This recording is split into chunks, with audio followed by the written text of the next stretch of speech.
Hello, my friends. I'm nutritionist Karina Alvarez from Cooking for a Change and Surya World.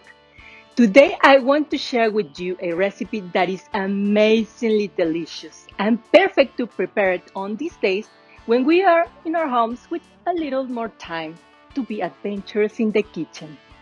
This is a traditional Mexican dish called Pastel Azteca, which resembles lasagna. That is why some of us usually describe it as a Mexican lasagna.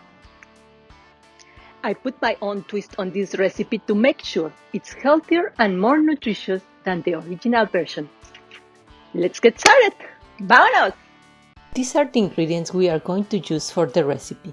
Please see the list and the full recipe below. This is a great technique to clean our poblano peppers by opening them raw and taking out all seeds and veins. Bell peppers are very juicy, so I don't open them raw. I put them straight to the grill with the poblano peppers to roast them, or just directly on the burners if you wish. They will definitely roast faster. Using a BPA-free container, I cover all the peppers to make them sweat in order to make it easier to peel the skin off. We can do it by hand or using a small knife.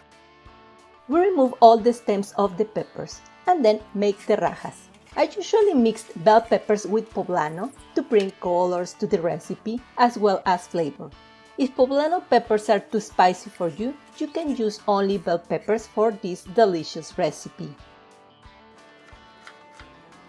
When using olive oil, it is suggested to cook on a medium-low heat.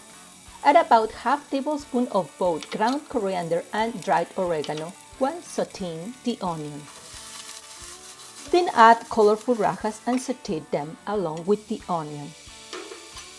You can use either fresh or frozen corn, preferably organic. It is important to season it well with a good salt and black pepper, since it will be a stew for one of the layers of our Mexican lasagna. Of all greens, kale is my favorite, but I sometimes use chard and or spinach for this recipe. I have observed that when I grated my garlic cloves, they release more flavor than when they are finely chopped. Kale and spinach are very tasty prepared this way. Now take them out of the pan when their green color is bright. Now we are going to brown our vegan chorizo. I use preferably organic soy. It can be optional if you cannot get it. Then I stir it with the kale to have a stew for another layer. Corn tortillas are the main ingredient for this recipe. Let's heat them all first. I prefer to varnish all my corn tortillas once they are already heated with olive oil instead of frying them. This is my own technique to cover them with oil on both sides, as you can see. Now let's make our pastel. First layer, we put tomato sauce, but you can use any hot salsa if you want. I think tomato sauce is always kids friendly. We add the raja stew, kale stew next, and then black beans.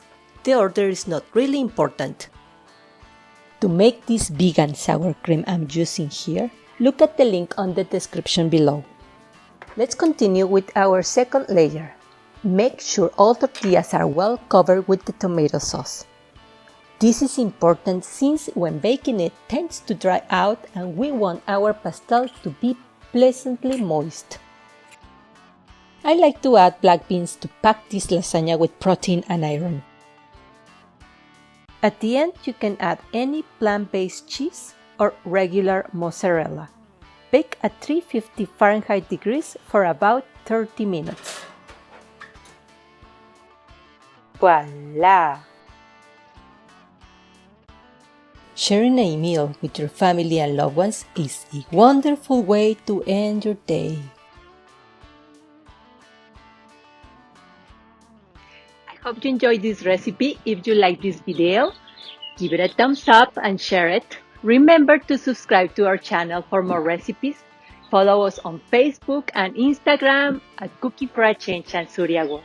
See you next time. Big hugs!